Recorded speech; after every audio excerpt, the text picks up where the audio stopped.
masyarakat yang positif COVID, sehingga bahkan ada yang mengeluhkan sedikit sakit, sedikit demam sudah bilang COVID betul. Jemaat semua. Maka dari itu kami meminta kepada seluruh pemimpin-pemimpin yang mungkin hadir dari pihak-pihak rumah sakit, terutama di Aceh Jaya, harap diperketat kembali Pak pengawasan. Jangan sampai ada rakyat yang meninggal di rumah sendiri. Betul kawan-kawan? Sepakat kawan-kawan? Mungkin dari pihak-pihak keluarga Bapak tidak ada yang sakit seperti itu.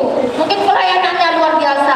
Pelayanan dalam rumah sakit, ruangannya nyaman, pelayanannya lengkap, kompleks, VIP.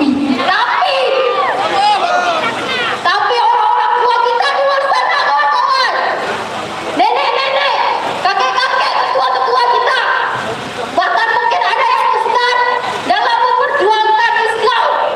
Mereka berdoa, mereka sendiri berobat di rumah, tidak ada yang mendatangi.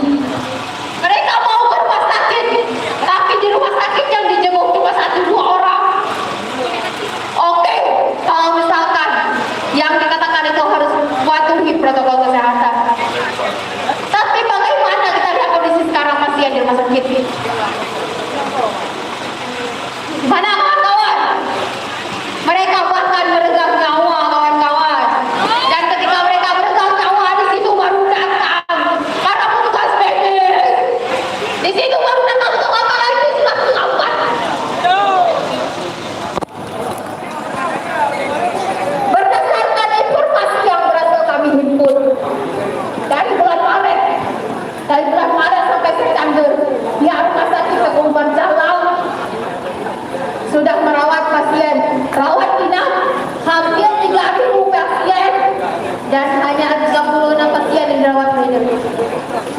Dan itu hanya 1,2% dari total pasien yang dirawat dan hanya 0,2% dari seluruh pasien yang merawat di rumah sakit.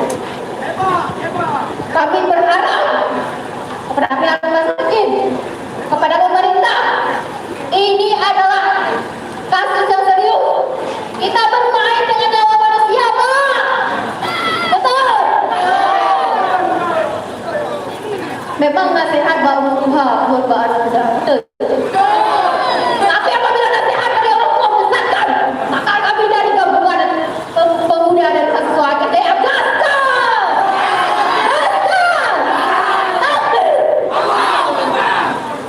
kasih.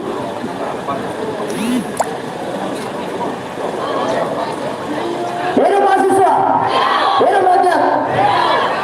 Saya sedikit mendengar